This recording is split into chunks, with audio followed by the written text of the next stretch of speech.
বিসমিল্লাহির রহমানির রহিম। মাধ্যমিক স্তরের জীববিজ্ঞান অংশে আমরা শ্বসন তন্ত্রের বিবরণ এবং অন্তঃশ্বসন বহিঃশ্বসন পড়ার ধারাবাহিকতায় এখন আমরা কিছু সমস্যাগুলো নিয়ে ইনশাল্লাহ কথা বলবো। তো তোমার সমস্যাটা আবার একটু বলো তো, কি সমস্যা? মধ্যচ্ছেদা। দেখো, এখানে আমাদের এই যে বক্ষপিঞ্জর, যেখানে ফুসফুস, তার আড়ালে আছে কলিজা এবং হলো তোমার হৃৎপিণ্ড, এগুলো আড়ালে আছে। আমরা ফুসফুসটা বাহির থেকে দেখতে পাচ্ছি। তাহলে এই যে তিনটা সেন্সিটিভ অঙ্গ, ফুসফুস, কলিজা মানে যকৃৎ এবং হলো হৃৎপিণ্ড, এগুলো বক্ষপিঞ্জরের ভিতরে থাকে। আর নিচে থাকে তোমার মানে পাকস্থলীর অংশ, এই যে এটা হলো পাকস্থলী। আর এখান থেকে বের হয়ে ক্ষুদ্রান্ত শুরু, ক্ষুদ্রান্তের পেঁচানো নলগুলো এরকম ঘুরে ফিরে এখানে গিয়ে আবার বৃহদান্ত শুরু। বৃহদান্তে তোমার এই পথ বের হয়ে এখানে মলগুলো প্রবেশ করে এবং পিছনে আছে সিকাম, যে দিক দিয়ে আমাদের মলটা বের হয়। এখন এই যে ক্ষুদ্রান্তের যে এই যে পেঁচানো নালী, এখান থেকে শোষণ করে নেওয়ার জন্য মেসেন্টারি একটা অংশ আছে। এই ক্ষুদ্রান্তের তোমার মূলত তিনটা অংশ আছে। একটা উপরের অংশের নাম ডিওডেনাম, মাঝখানের নাম হলো জেজুনাম, আর শেষের অংশের নাম হলো ইলিয়াম। এখন প্রশ্ন হলো যে এই যে তোমার পাকস্থলী সহ এই পুরো অংশটা আলাদা হয় এখানে একটা বিশেষ পর্দার মাধ্যমে। তো এই যে বিশেষ পর্দার কথা আমি বলেছি, যে এই জায়গার একটা বিশেষ পর্দা আছে, সেই পর্দার মাধ্যমে এই অংশটা সেপারেটেড হয়, এই অংশটা পুরোটা সেপারেটেড হয়। আর এই সেপারেট খালি এটাই হলো না, এটাও নিচ দিকে হলো, আবার উপর দিকে এগুলোও কিন্তু একটা আলাদা হয়ে গেল। এই যে মাংসর পেশি দ্বারা তৈরি করা একটা বিশেষ ধরনের আবরণী অংশ, যা এই পাকস্থলী, তোমার ক্ষুদ্রান্ত, বৃহদান্ত, এই অংশগুলোকে এই তোমার ফুসফুস, যকৃৎ, হৃৎপিণ্ড, এরকম অগ্নাশয়, তোমার গ্রন্থি, বিভিন্ন অংশ, সেন্সিটিভ অংশ থেকে আলাদা করে ফেলে। তো এই আলাদা করার একটা মানে বিশেষ ধরনের যে পর্দা সিস্টেম, একটা বস্তু দ্বারা এটা সেপারেটেড হয়, সেটার নামই হলো তোমার এই, বুঝতে পারছো কি? এটা মধ্যচ্ছদা আর কি, এই যে মধ্যচ্ছদা।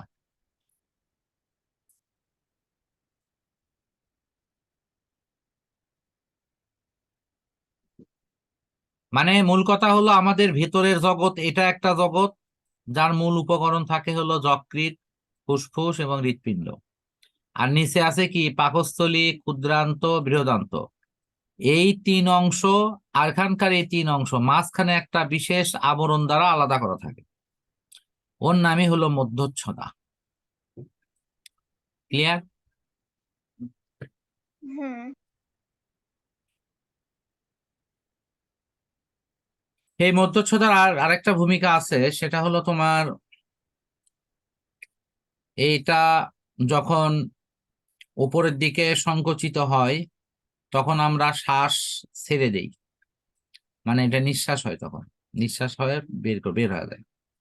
আর যখন এটা নিচের দিকে নেমে আসে এবং এটা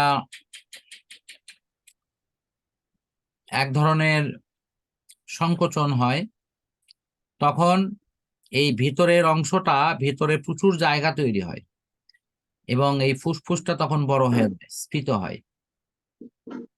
এবং সেই অবস্থায় আমরা শ্বাস গ্রহণ করি। অর্থাৎ শ্বাস গ্রহণ করার সময় মধ্যচ্ছদা নিচ দিকে নেমে আসে, আর শ্বাস ত্যাগ করার সময় মধ্যচ্ছদা উপর দিকে উঠে যায়।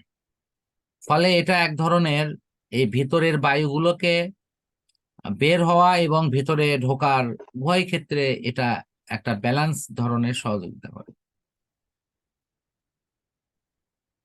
বুঝতে পারছো কি? মানে মধ্যচ্ছদার মাধ্যমে এই ব্যালেন্সটা রক্ষা হয়। আমরা অটোভাবেই যখন খুশি শ্বাস ছাড়তে পারছি এবং নিতে পারছি। মধ্যচ্ছদা এখানে আমাদের বিশেষ ধরনের নিয়ামক হিসেবে কাজ করছে। আর কোনো প্রশ্ন আছে? না স্যার।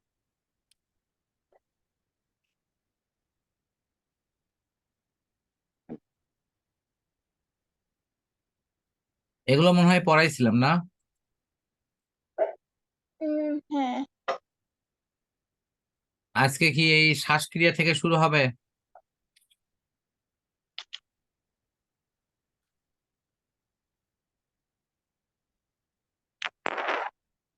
শ্বাসক্রিয়া থেকে কি শ্বাসনালী সংক্রান্ত রোগ। এই শ্বাসক্রিয়াও পড়াছি আমি এটা? আরো নিচে। ও, শ্বাসক্রিয়া হয়েছে। হ্যাঁ আচ্ছা, তুমি এগুলো কি মানে নিজে পড়া কমপ্লিট করছো তো? হ্যাঁ। না এখনো কাজের বা অন্য কোনো সমস্যাতে পড়া আনকমপ্লিট আছে?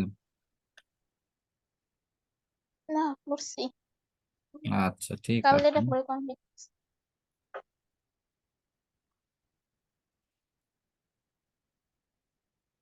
দেখো, শ্বাসনালী সংক্রান্ত স্যার রোগ। আগে আগের রুটিন অনুযায়ী কি এখন পড়াবেন? কি বললা? আগের রুটিন অনুযায়ী এখন পড়াবেন?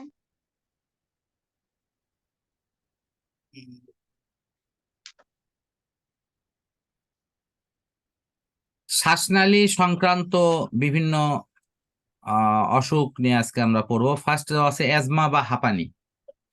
অ্যাজমা সাধারণত রোগ প্রতিরোধ ব্যবস্থার অতিরিক্ত প্রতিক্রিয়ার ফলে হয়ে থাকে। এই লাইনটা কিন্তু খুব গুরুত্বপূর্ণ। প্রতিরোধ ব্যবস্থার প্রতিক্রিয়া, তার মানে কি অসুখে আক্রমণ করে আর শরীরের মধ্যে তার জন্য একটা প্রতিক্রিয়া হয়।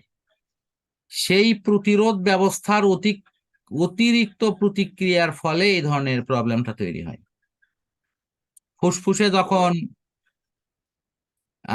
বহিস্থ পদার্থ ফুসফুসে যখন প্রবেশ করে তখন সেটিকে নিষ্ক্রিয় করতে দেহের প্রতিরোধ ব্যবস্থা যতটুকু প্রতিক্রিয়া দেখানোর কথা সেটা তখন তার চেয়েও তীব্রভাবে প্রতিক্রিয়া যখন ঘটে তখন আমরা বলবি যে অ্যাজমা হয়েছে।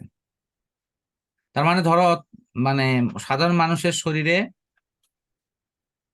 হয়তো রোগ জীবাণু অথবা বিভিন্ন ধুলি ধুলিবালি অংশ, অনেক কিছু হয়তো শ্বাস প্রশ্বাসে গ্রহণ করে বা ঢুকে, এটা আমার ইচ্ছা হোক আর অনিচ্ছাই হোক, কিন্তু সেটি সাধারণত শরীর একটা নির্দিষ্ট শক্তি প্রয়োগ করে সেটাকে নিউট্রাল করে, সেটাকে নিষ্ক্রিয় করে। কিন্তু যে অ্যাজমায় আক্রান্ত তার শরীরে এর প্রতিক্রিয়াটা হয় তীব্র, ফলে শরীরের মধ্যে এমন মানে সেটাকে নিয়ে একটা মানে যুদ্ধ শুরু হয়ে যায় যে তার ফলে শরীরের মধ্যে একটা বিশেষ ধরনের প্রতিক্রিয়া দেখা যায়, তার শ্বাসকষ্ট হয় এবং রোগী তখন মনে করে এমন অবস্থা হয়, এই যে অতিরিক্ত যে প্রতিক্রিয়াটা হয় অ্যাজমা রোগীর ক্ষেত্রে, এই প্রতিক্রিয়ার ব্যাপারটাই কিন্তু এখানে সবচেয়ে গুরুত্বপূর্ণ। তাহলে আমি যদি বলি ধুলাবালির পরিবেশে মনে করো এখন স্বাভাবিক মানুষ গেছে, তাহলে তার নাকের মধ্যে দিয়ে কি ধুলা প্রবেশ করে না? অবশ্যই হ্যাঁ। করে। কিন্তু এজমা রোগীরও কিন্তু এই নাকের মধ্য দিয়ে তোমার এই ধুলা প্রবেশ করে। কিন্তু অ্যাজমা রোগী যায়, তার ক্ষেত্রে হয় কি এই প্রতিক্রিয়াটা হয় তীব্র। তীব্র প্রতিক্রিয়া মানে তার তখন মনে করো ফুসফুস একবারে খিচে ধরে, আর শ্বাস প্রশ্বাস নিতে পারে না, একবার হাইফাই হাইফাই অবস্থা, মানে একটা অসম্ভব রকম মানে সমস্যা হয়ে যায়। তো এটা বংশগতির একটা বিষয়ে থাকতে পারে এবং অ্যালার্জিরও এক ধরনের প্রভাব সেখানে থাকতে পারে। এটি ছোঁয়াচে না, অর্থাৎ এটি এই জীব মানে এই রোগে আক্রান্ত ব্যক্তির সংস্পর্শে গেলে যে তারও যে অসুখ হবে এই ধরনের কোনো অসুখ না। আসলে ছোঁয়াচে অসুখ কাকে বলে? যেমন ধরো একজনের হয়তো পাতলা পায়খানা হয়েছে, এই পাতলা পায়খানা রোগীর সংস্পর্শে গেলে তোমার ওই রোগ জীবাণুটা তোমার কাছেও ছড়িয়ে আসতে পারে। কারো হয়তো হাম বসন্ত হয়েছে, তো বসন্তর ওই রোগ জীবাণু এলা মানুষের কাছে যে যাবে তারও ওই বসন্তের জীবাণু তার কাছে ছড়িয়ে আসতে পারে।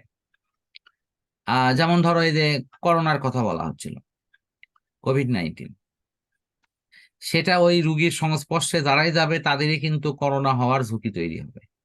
তার মানে এই অসুখগুলোকে বলা হয় ছোঁয়াচে অসুখ।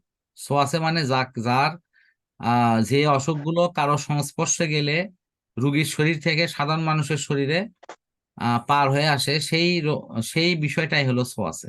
আশা করি ছোঁয়াচে মানে বুঝছো। হ্যাঁ।